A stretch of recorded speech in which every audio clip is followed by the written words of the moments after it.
Olá, meu nome é Thales e eu vou dar uma breve introdução sobre campos magnéticos gerados por bobinas. Os campos magnéticos estão muito presentes no nosso dia a dia, seja na orientação das bússolas por meio dos campos eletromagnéticos gerados pela Terra, ou nos campos eletromagnéticos necessários para os motores elétricos funcionar, transformadores, entre outros dispositivos eletrônicos que a gente necessita no nosso dia a dia. Tendo em vista sua importância, os físicos Jean Biot e Félix Savart fizeram uma expressão para a determinação do campo magnético em um ponto P no espaço, que possibilita determinar as propriedades das bobinas e os campos que elas geram. O campo magnético criado por um condutor transportando uma corrente L pode ser encontrado pela lei de Biot-Savart, que eu já vou mostrar logo a seguir. Essa mesma lei de Biot-Savart pode ser utilizada para encontrar o campo magnético da bobina de Helmholtz, que foi utilizado no nosso experimento. É um ponto P sobre o eixo da espira situado a uma distância r/2 do seu centro, que é a configuração que determina que essa bobina seja uma bobina de Helmholtz. E agora aqui no computador eu vou mostrar um pouco sobre as fórmulas que foram utilizadas nesse relatório.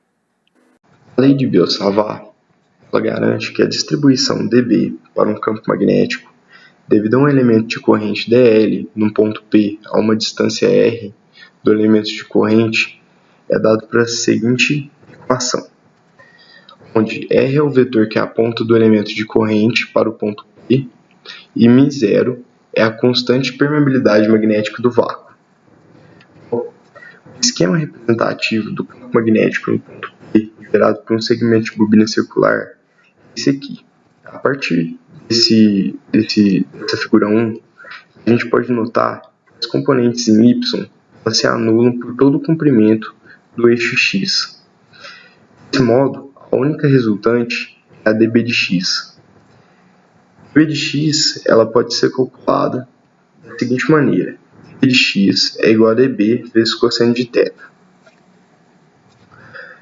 Como dB de x é perpendicular a r, podemos utilizar a expressão da lei de Biot-Savart para fazer o cálculo, onde o valor de Rzinho é dado por raiz de Rzão mais R sobre 2 ao quadrado. E o valor do cosseno de θ seria Rzão sobre Rzinho. Como eu falei anteriormente, esses aqui seriam os valores que seriam substituídos naquela equação. Escrevendo ela ficaria dessa maneira aqui.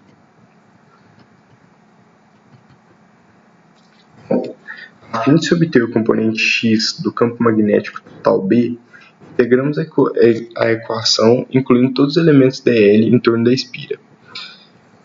Após integrado e incluídos os elementos, é obtida essa equação aqui. Após isso, após realizar a integral, finalizar ela, é obtida essa equação aqui.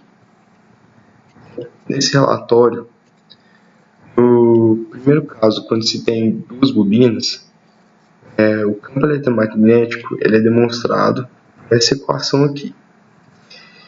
O centro da espira acaba se reduzindo a essa equação. E quando a equação ela é dada por n espiras, é representada por essa equação aqui. No caso em que você tem o campo no centro da bobina de Helmholtz, ela é dada por essa equação aqui.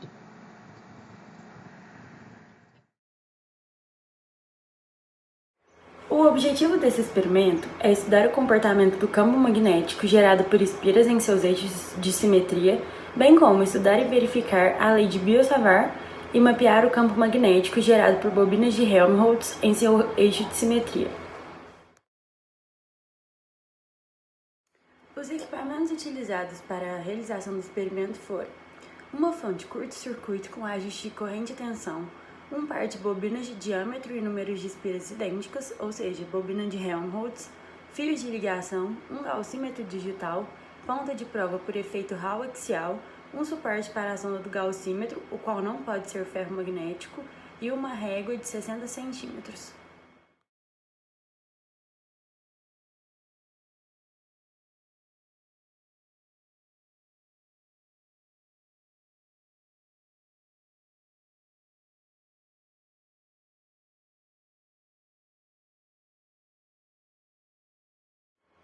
Primeiramente, se fez necessário ajustar o gaussímetro.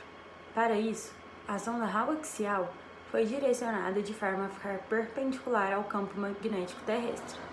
Assim, utilizou-se o botão do ajuste grosseiro do gaussímetro para que este marcasse o campo próximo de zero, e em seguida utilizou-se o ajuste fino para zerar o campo magnético do gaussímetro. Dessa forma, foi utilizado apenas um lado da fonte simétrica, que teve que ser ligada com seus valores de tensão e corrente no mínimo. A corrente elétrica desejada foi de 2 amperes. Para isso, foi-se subindo lentamente os valores da tensão e da corrente.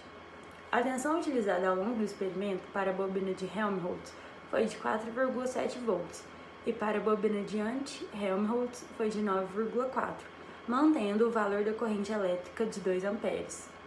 Após isso, mediu-se os valores do diâmetro, encontrando 20 centímetros da bobina, e dispôs o sistema na forma de que a distância entre as bobinas seja igual ao raio dela, ou seja, 10 centímetros. Assim, as correntes elétricas se encontraram no mesmo sentido. Já para os valores de tensão e corrente constantes, foram medidos e anotados os valores dos campos magnéticos à medida que se afastava do centro do sistema, por meio do gaussímetro. Esse procedimento foi repetido para ambos os lados do sistema. Dessa forma, pode-se observar a representação da configuração das bobinas na imagem a seguir.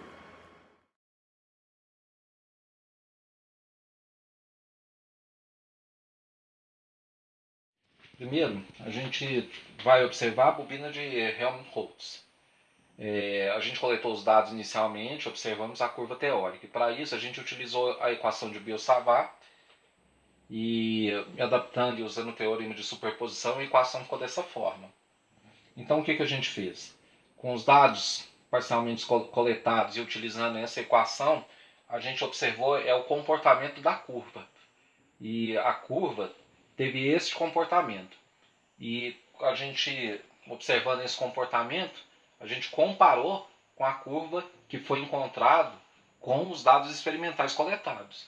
Então a gente vê que elas se combinam bem por causa da simetria e tem um comportamento semelhante. E confirma o comportamento da própria bobina. Já a bobina de anti-Helmholtz, a gente explicou os métodos e os dados, e a curva se comportou da seguinte forma. E é bem aquilo que a gente esperava mesmo, porque o zero está bem no centro do sistema. Então, claramente corresponde à configuração de anti-Helmholtz. E para explicar o sistema e dar uma aplicação prática, a gente vai usar o exemplo do artigo Bobina de Helmholtz, do René Roberto, no Departamento de Eletricidade da Universidade Federal do Paraná, que foi publicado na Revista Brasileira de Física, em março de 2003.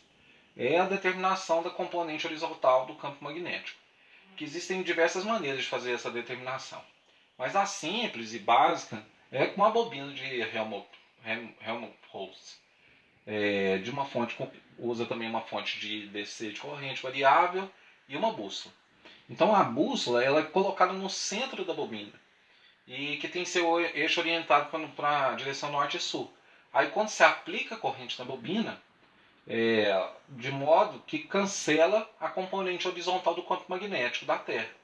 E quando isso ocorre, a agulha da bússola fica em equilíbrio em qualquer direção. Então, é encontrado o campo magnético através dessa equação e, em seguida, use a bobina descrita para a corrente, né, que foi encontrada, determinada experimentalmente, para se obter o valor em Gauss, o qual o campo magnético que anula o campo terrestre e é o método mais comumente utilizado. E é o método de oscilação de uma pequena barra magnetizada com forma geométrica conhecida em geral como cilindro, no qual pode oscilar o centro da bobina de Helmholtz. E dessa forma pode-se determinar não só a componente horizontal do campo magnético, mas também o componente de polo magnético da barra, desde que determine o período de oscilação para diversas correntes da bobina.